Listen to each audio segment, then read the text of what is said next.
ಜನರ ಬದುಕು ಕಿತ್ತುಕೊಂಡಿದೆ. ಎಂಡೋಸಲ್ಫಾನ್ ಇನ್ನೂ ಕೂಡ ಅದು ಜೀವಂತವಾಗಿದೆ. ದಕ್ಷಿಣ ಕನ್ನಡ ಗಡಿಭಾಗದ ಕೇರಳದ ಮಣ್ಣಿನಲ್ಲಿ ಜೀವಂತವಾಗಿದೆಯಾ ಈ ವಿಷ? ಎಂಡೋಸಲ್ಫಾನ್ ದುರಂತ ಅನೇಕ ಜನರ ಬದುಕನ್ನು ಕಿತ್ತುಕೊಂಡಿದೆ. ಅನೇಕ ಜನರ ಜೀವನ ನರಕವಾಗಿಸಿದೆ. ಇದು ನರಕದಲ್ಲಿ ಜೀವನ ಮಾಡುವಂಥ ಸ್ಥಿತಿ ತಂದಿದೆ. ಹಸಿರು ಪೀಠದ ನೋಟಿಸ್ ಬೆನ್ನಲ್ಲೇ ಕರ್ನಾಟಕದ ಅಧಿಕಾರಿಗಳಿಗೆ ಸುಳಿವು ಪತ್ತೆಯಾಗಿದೆ. ದಕ್ಷಿಣ ಕನ್ನಡ ಜಿಲ್ಲೆಯ ಪುತ್ತೂರು ಗಡಿಭಾಗದ ಮಿಂಚಿಪದವು ಎಂಬಲ್ಲಿ ಈ ಕುರುಹು ಇದೆ. ಕೇರಳ ಗಡಿಭಾಗದ ಪುತ್ತೂರಿನ ನೆಟ್ಟಣಿಗೆ ಮುಡ್ನೂರಿನಲ್ಲಿ ಅಧಿಕಾರಿಗಳು ಭೇಟಿ ಕೊಟ್ಟಿದ್ದಾರೆ. ಭೇಟಿ ನೀಡಿ ಎಂಡೋಸಲ್ಫಾನ್ ಹೂತು ಹಾಕಿರುವ ಬಗ್ಗೆ ಪರಿಶೀಲನೆ ಮಾಡಲಾಗ್ತಾ ಇದೆ. ಬಾವಿಯಲ್ಲಿ ಹೂತು ಹಾಕಿದ ಬಗ್ಗೆ ಮಣ್ಣಿನ ಸ್ಯಾಂಪಲ್ ಕೂಡ ಸಂಗ್ರಹ ಆಗಿದೆ. ಕೇರಳದ ಪ್ಲಾಂಟೇಶನ್ ಕಾರ್ಪೊರೇಷನ್ನವರ ಗೋದಾಮುಗಳಲ್ಲಿ ಉಳಿದಿದ್ದಂಥ ಎಂಡೋಸಲ್ಫಾನ್ ಪರೀಕ್ಷೆ ನಂತರ ಬಯಲಾಗುತ್ತೆ ಈ ಎಂಡೋಸಲ್ಫಾನ್ನ ಸ್ಫೋಟಕ ಸತ್ಯ.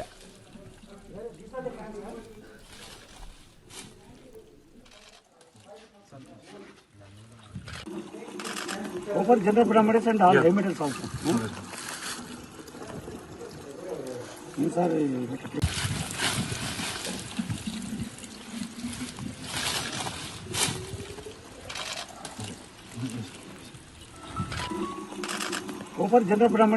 emitters also.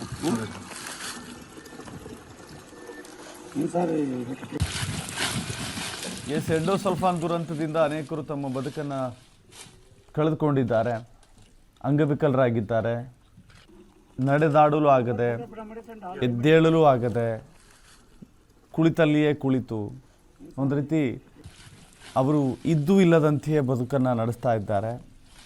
ಎಂಡೋಸಲ್ಫಾನ್ ಅನೇಕರ ಜೀವನವನ್ನು ಕಿತ್ತುಕೊಂಡಿದೆ.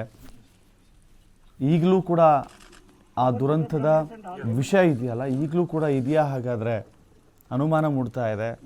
ಅಲ್ಲಿನ ಜನ ಆತಂಕದಲ್ಲಿದ್ದಾರೆ. ಎಂಡೋಸಲ್ಫಾನ್ ದುರಂತವನ್ನು ಕಣ್ಣಾರೆ ನೋಡಿದ್ದಾರೆ, ಅನೇಕರು ಅನುಭವಿಸ್ತಾ ಇದ್ದಾರೆ. ಅನೇಕ ಕುಟುಂಬಗಳಲ್ಲಿ ಎಂಡೋಸಲ್ಫಾನ್ನ ಪೀಡಿತರಿದ್ದಾರೆ. ಸೊ ಹೀಗಾಗಿ ಮತ್ತೆ ಆ ಎಂಡೋಸಲ್ಫಾನ್ನ ಕುರುಹು ಪತ್ತೆ ಆದರೆ ಅದು ಸೃಷ್ಟಿಸುವಂಥ ಅನಾಹುತಗಳು ಎಷ್ಟು ದೊಡ್ಡ ಮಟ್ಟಿಗೆ ಇರಬಹುದು ಎನ್ನುವ ಕುರಿತಂತೆ ಒಂದು ಸಂಶಯ. ಹೀಗಾಗಿ ಅಲ್ಲಿನ ಸ್ಯಾಂಪಲ್ಗಳನ್ನು ಕಲೆಕ್ಟ್ ಮಾಡಿದ್ದಾರೆ ಅಧಿಕಾರಿಗಳು. ಟೆಸ್ಟ್ ಮಾಡ್ತಾರೆ. ಯಾಕಂದರೆ ನ್ಯಾಷನಲ್ ಗ್ರೀನ್ ಟ್ರಿಬ್ಯುನಲ್ NGTಯ ಆದೇಶದಂತೆ ಅಧಿಕಾರಿಗಳು ಭೇಟಿ ಕೊಟ್ಟು ಪರಿಶೀಲನೆಯನ್ನು ಮಾಡ್ತಿದ್ದಾರೆ. ಮುಡ್ನೂರಿಗೆ ಭೇಟಿ ಕೊಟ್ಟಿದ್ದರು. ಮುಡ್ನೂರಿಗೆ ಭೇಟಿ ಕೊಟ್ಟು ಬಾವಿಯಲ್ಲಿ ಹೂತು ಹಾಕಿದ ಬಗ್ಗೆ ಮಣ್ಣಿನ ಸ್ಯಾಂಪಲ್ ಕೂಡ ಸಂಗ್ರಹ ಮಾಡ್ಕೊಂಡು ಹೋಗಿದ್ದಾರೆ. ಪರೀಕ್ಷೆಯ ನಂತರ ಸತ್ಯಾಸತ್ಯತೆ ಆಚೆ ಬರುತ್ತೆ. ಮತ್ತಷ್ಟು ಮಾಹಿತಿ ನಮ್ಮ ಪ್ರತಿನಿಧಿ ಆದಿತ್ಯ ನೀಡ್ತಾರೆ. ಆದಿತ್ಯ, ಸದ್ಯಕ್ಕೆ ಸ್ಯಾಂಪಲ್ ಕಲೆಕ್ಟ್ ಮಾಡ್ಕೊಂಡು ಹೋಗಿದ್ದಾರೆ. ಯಾವೆಲ್ಲ ಭಾಗದಲ್ಲಿ ಈ ಕುರುಹು ಇನ್ನೂ ಉಳಿದಿದೆ ಅಂತ ಅಧಿಕಾರಿಗಳಿಗೆ ಅನುಮಾನ ಇದೆ. ಮುಂದೆ ತೆಗೆದುಕೊಳ್ಳಬಹುದಾದ ಕ್ರಮಗಳೇನಿರುತ್ತೆ ಅಂತ ಹೇಳಿ.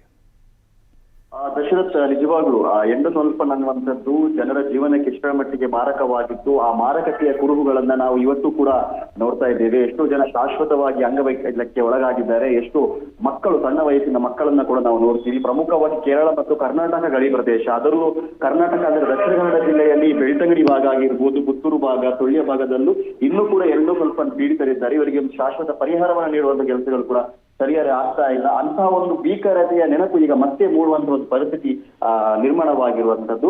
ಈ ಎಂಡೋಸಲ್ಫಾನ್ ನ ಕುರುಹು ಈಗ ಮತ್ತೆ ಲಭ್ಯವಾಗಿರುವಂತದ್ದು. ಎಂಡೋಸಲ್ಫಾನ್ ಅನ್ನುವಂಥದ್ದೇ ಈಗ ಏನು ಇಲ್ಲ ಅಂತ ನಾವೆಲ್ಲ ಅನ್ಕೊಂಡಿದ್ವಿ, ಅದರ ಕುರುಹು ಈಗ ಲಭ್ಯವಾಗಿರುವಂತದ್ದು. ಇದು ಕರ್ನಾಟಕ ಕೇರಳದ ಒಂದು ಗಡಿಭಾಗದ ಊರಿನಲ್ಲಿ ಇದು ಪತ್ತೆಯಾಗಿರುವಂತದ್ದು.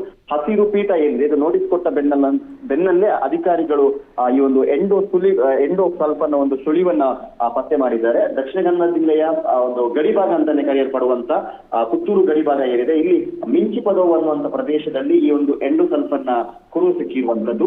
ಕರ್ನಾಟಕದ ಅಧಿಕಾರಿಗಳು ಈ ಒಂದು ಮಾಹಿತಿ ಸಿಕ್ಕ ಕೂಡಲೇ ಈಗ ಅಲರ್ಟ್ ಆಗಿದ್ದಾರೆ. ಯಾಕಂದ್ರೆ ಮತ್ತೆ ಈ ಅನಾಹುತ ಸಂಭವಿಸುತ್ತೆ ಅನ್ನುವಂತಹ ಒಂದು ಆತಂಕ ಈಗ ಎಲ್ಲರಲ್ಲೂ ಕೂಡ ನಿರ್ಮಾಣವಾಗಿರುವಂತದ್ದು.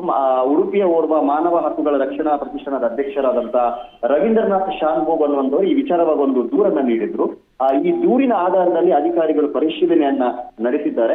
ಕೇರಳ, ಕರ್ನಾಟಕ ಮತ್ತು ಈ ಸರ್ಕಾರಗಳು ಏನ್ ಹೇಳಿದಾರೆ ಆ ಪರಿಸರ ಇಲಾಖೆಗಳಿಗೂ ಕೂಡ ನೋಟಿಸ್ ಅನ್ನ ನೀಡಿ ಅಧಿಕಾರಿಗಳು ಆ ಸ್ಥಳಕ್ಕೆ ಭೇಟಿ ನೀಡಿದ್ದಾರೆ. ಆ ಮಿಂಚುಪದು ಒಂದು ಪ್ರದೇಶ ಏನಿದೆ ಅಲ್ಲಿ ಅವರು ಭೇಟಿ ನೀಡಿ ಪರಿಶೀಲನೆ ನಡೆಸಿರುವಂತದ್ದು. ಅಲ್ಲಿ ಹೂತು ಹಾಕಿರುವಂತ ಎಂಡೋಸಲ್ಫಾನ್ ಬಗ್ಗೆ ಮಾಹಿತಿಯನ್ನ ಕಳೆ ಹಾಕಿದ್ದಾರೆ.